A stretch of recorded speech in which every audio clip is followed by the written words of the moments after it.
सौरभ की हत्या करने के बाद शिमला के जिस होटल में मुस्कान और साहिल ठहरे हुए थे, उस होटल को इंडिया न्यूज ने ढूंढ निकाला है। होटल के संचालक से हमारे संवाददाता कामेश्वर शर्मा ने बात की है। वो बता रहे हैं कि साहिल और मुस्कान क्या करते थे वहां पर, किस तरीके का उनका बर्ताव था। मेरठ में मुस्कान ने अपने पति की मृत्यु की उसके पश्चात वह देवभूमि हिमाचल घूमने आई। बताया जा रहा है कि खासकर वो कसोल और शिमला के निजी होटल में रहे और इस समय हम मौजूद है तारा हॉल के निजी होटल में। जानना चाहेंगे खासकर जो मुस्कान जो उसके साथ जो प्रेमी था वो यहाँ पर कौन सी तारीख पे पहुंचा। जी सर, आपका शुभ नाम? देवेंद्र जी, ये जानना चाहेंगे कि खासकर जो मुस्कान और साहिल है वो किस दिन यहाँ पर पहुंचे थे? वो 5 तारीख को सुबह 8:30 बजे यहाँ पहुँचे थे रूम देखने के लिए। हम लोग बोले रूम चाहिए हमारे को, हमने रूम दिखाया उनको, उन्होंने रूम ओके किया जी। फिर गाड़ी साइड में लगी थी, हमने गाड़ी पार्किंग में लगाई। जब आए उनकी हमने एंट्री की, प्रॉपर एंट्री की है, आधार कार्ड नंबर डाला हुआ है और जो व्हाट्सएप पे उसका नंबर है, मोबाइल नंबर वही रजिस्टर पे मोबाइल नंबर है। ऐसा नहीं कि गलत उसने एड्रेस दिखाया, यानी कि मुस्कान ने और साहिल ने अपना सही प्रॉपर एड्रेस दिया उन्होंने जो आईडी में था और हमने रूम उनको दिया जी। रूम देने के बाद जो है एंट्री कर ली थी हमने, फिर उनको रूम में। कौन सी गाड़ी में क्या नंबर था? डिजायर है, गाड़ी नंबर तो है नहीं पता मेरे को, यूपी का डिजायर जी। चेकआउट कौन सी तारीख को उन्होंने? 7 की 12 बजे के बाद जी। अगर देखा जाए जिस तरीके से बताया जा रहा है कि मेरठ पुलिस भी बता रही है कि वो नशे की हालत में अधिक रहते थे, क्या वो नशा की हालत में यहाँ पर थे?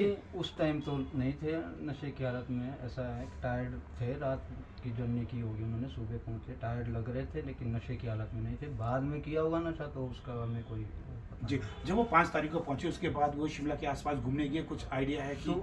सुबह 4 साढ़े 4 बजे के बाद बाहर निकलते जी। बाकी जो लड़का उसकी सर्विस कर रहा था जी, उसको मैसेज करके ही बोलते थे कि हमारे को ये चाहिए, और मैसेज करके वो ऊपर ऑर्डर ले जाता था, बाहर से लेके ऑर्डर ले जाता था, उसको पहुंचाता था। उसको मैं पेमेंट नगद देता था, उसने जो है पेमेंट वो मेरे इसमें अकाउंट में भेजता ऑनलाइन करवा जी। अगर देखा जाए जो पेमेंट है वो नगद दी जाती थी या नहीं, ऑनलाइन हुई है मेरे पास। जो भी पेमेंट है, 2 दिन का रूम रेंट भी ऑनलाइन हुआ है। एक 5 तारीख को जिस दिन चेक इन किया उन्होंने वो 1800 भी ऑनलाइन हुए, और चेकआउट जब किया है 7 तारीख को वो भी 1800 रुपये ऑनलाइन हुए। जो खाने का है कोई 492 रुपये, 292 है, तो जो भी है जो है भुगतान उन्होंने ऑनलाइन ही पेमेंट किया हुआ है। अब मुस्कान के नाम से ही ऑनलाइन पेमेंट जी। बिल्कुल, जिस तरीके से हमने देवेंद्र जी से बात की और वही बताया जा रहा है कि खासकर जो मुस्कान है, जो अगर देखा जाए जो मेरठ पुलिस का भी जो कहना है कि उन्होंने जिस तरीके से जो अपने पति को यानी कि साहिल और उन्होंने मिलकर मारा था, और उससे पहले भी अपने बच्चे का जन्मदिन वहाँ पर मेरठ में हर्षोल्लास के साथ मनाया। उसके बाद कसोल में होली मनाते हुए भी वह देखे थे, और उसके बाद जिस तरीके से वो मेरठ में पहुँचे, फिलहाल अभी वो पुलिस की गिरफ्त में। कामेश्वर शर्मा की रिपोर्ट, शिमला से, इंडिया न्यूज़। और इस वक्त हमारे 2 संवाददाता मेरे साथ जुड़े हैं। कामेश्वर शर्मा शिमला से साथ में हैं और प्रमोद कुमार मेरठ से इस वक्त साथ में जुड़े हैं। मेरठ वही जगह जहां पर इस वारदात को, इस जघन्य वारदात को अंजाम दिया गया। और प्रमोद, पहले मैं आपके पास आ रहा हूं। आपकी जो बातचीत हो रही थी जेल अधिकारी से, उस बातचीत से तो ऐसा लग रहा था कि जैसे इन लोगों को अपने किए का कोई पछतावा ही नहीं है। अब जेल में हैं लेकिन शराब मांग रहे हैं, अपने नशे की लत को पूरा करने की चाह उनकी अब भी है। बिल्कुल रोहित जी, देखिए सौरभ हत्याकांड में नए नए अपडेट लगातार सामने आ रहे हैं। देखिए सौरभ की हत्या करने के बाद वो बर्फ का आनंद लेने के लिए मुस्कान और साहिल दोनों पहुंचते हैं। अब पुलिस मेरठ पुलिस ने घटनाक्रम का खुलासा कर दिया और दोनों इस वक्त जेल में रहते हुए अब देखिए मुस्कान जेल के अधिकारियों से शराब की डिमांड कर रही है। यानी उसका कहना है कि मुझे बिना शराब पिए नींद नहीं आती, और ऐसे में साहिल भी शराब की मांग कर रहा है। तो आप ये समझ लीजिए कि इन्हें सौरभ की हत्या का कितना पछतावा होगा, जो महिला अपने पति की हत्या करने के बाद जेल के अधिकारियों से शराब की डिमांड कर रही है। और देखिए सबसे खास बात इतना ही नहीं, यहाँ तक वो कह रही है कि साहिल को मेरी बैरंग में या महिला बैरंग में रख दिया जाए। अब तो ऐसे में आप ये बखूबी अंदाजा लगा लीजिए कि मुस्कान जो है वो किस प्रवृत्ति की महिला होगी, जिसने अपने पति को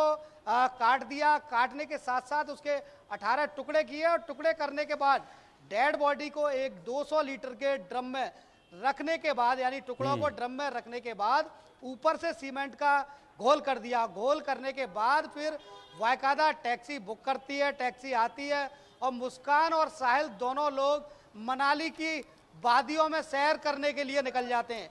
वहां जाकर देखिए बाकायदा साहिल का जो बर्थडे है वो मुस्कान मनाती है। कैब के जो ड्राइवर था उससे एक केक मंगवाई जाती है और इसके अलावा वो बाकायदा यहाँ पति के साथ खून की होली खेलने के बाद वहाँ साहिल के साथ रंगों की होली खेल रही होती है। तो ऐसे में आप बखूबी ये अंदाजा लगा लीजिए कि मुस्कान किस प्रवृत्ति की महिला होगी जो अपने पति को काटने के बाद वह रंगों की होली खेल रही है। देखिए अब इस वक्त बड़ा अपडेट इसमें यही है कि एसपी सिटी का बयान सामने आया है।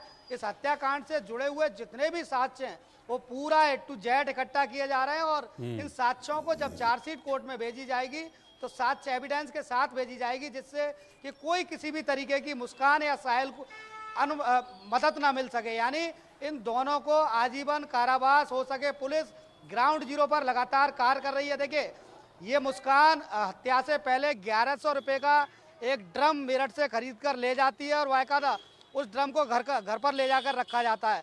और जिस व्यक्ति से ड्रम खरीदा गया था उस व्यक्ति से इंडिया न्यूज़ की बातचीत में उसने बताया है कि ये ड्रम खरीदने के लिए आई थी और इसने कहा था कि मैं इस ड्रम में गेहूं रखूंगी। तो इससे बखूबी आप अंदाज़ा लगा लीजिए कि इस हत्या की जो स्क्रिप्ट है वो काफ़ी पहले से लिखी जा रही थी। इसके अलावा देखिए वो दवा मार्केट में जाती है, दवा की दुकान पर ऊषा मेडिकल के जाती है। वहाँ ऊषा मेडिकल कॉलेज पर जब जाती है तो एक बुजुर्ग व्यक्ति को अपने साथ ले जाती है और दवा का पर्चा भी साथ में होता है और वो जाकर मेडिकल संचालक अमित जी से सीधे तौर पर कहती है कि मुझे ये दवाएं दे दीजिए। उन्होंने कहा बिना पर्चे के नींद की दवाएं नहीं दी जाएगी, तो पर्चा दिखाया जाता है और इसके अलावा जो बुजुर्ग व्यक्ति है उसको अपना ये पिता बताती है। तो ऐसे में देखिए मेरठ पुलिस लगातार ग्राउंड जीरो पर काम कर रही है और देखिए पुलिस वह भी तलाश रही है कि आखिर जो बुजुर्ग इस महिला के साथ गया था वो कौन था। ऐसे में देखिए जो सौरभ है मृतक, उसके परिवार के लगातार बयान सामने आ रहे हैं। वो सीधे तौर पर कह रहे हैं कि इस मामले की निष्पक्ष जांच कराई जाए, जांच के बाद ही दूध का दूध और पानी का पानी हो सकेगा। ठीक है, शिमला से भी हमने एक्सक्लूसिव रिपोर्ट दिखाई है उस होटल से जहां पर मुस्कान और साहिल रुके थे। हमारे संवाददाता कामेश्वर ने उनसे बातचीत की। कामेश्वर, जब आप होटल संचालक से बातचीत कर रहे थे, क्या बताया उस होटल संचालक ने इन दोनों के बारे में, इनकी बॉडी लैंग्वेज के बारे में? क्या नॉर्मली बिहेव कर रहे थे ये लोग बिल्कुल वहां पर? जी रोजी, अगर देखा जाए जिस तरीके से जो ये निजी होटल यानी कि तारा हॉल के पास आए थे और जो संचालक है जिसने होटल लीज पे लिया था, देवेंद्र ने स्पष्ट रूप से कहा है कि जब ये यहाँ पर पहुंचे थे 5 मार्च को 8:30 बजे के करीब पहुंचे थे, लेकिन ऐसा देखने में नहीं लग रहा था कि उन्होंने नशे का सेवन किया था। ये जरूर था कि थके थके जरूर लग रहे थे। ऐसे में जो देखा जा रहा था कि वह शिमला भी घूमे और 2 दिनों तक यानी कि 5 और 6 की रात को ये यहाँ पर है और 7 को ये कसोल के लिए निकले हैं। और जहां पर अगर देखा जा रहा है 30 सेकंड का जो वीडियो भी वायरल हो रहा है वो कसोल का बताया जा रहा है। और यहाँ पर जो देखा जा रहा था जिस तरीके से जो उन्होंने यहाँ पर कोई भी चीज यानी कि होटल से मंगाई वो व्हाट्सएप चैट के माध्यम से मंगाई। और सबसे बड़ी बात यह है कि जो भी पेमेंट है, चाहे अगर रूम की बात करें तो दोनों रूम की 1800 पेमेंट थी वो मुस्कान के गूगल पे के माध्यम से ही दी गई, ऑनलाइन पेमेंट के माध्यम से ही दी गई। इसके अलावा चाहे वो अन्य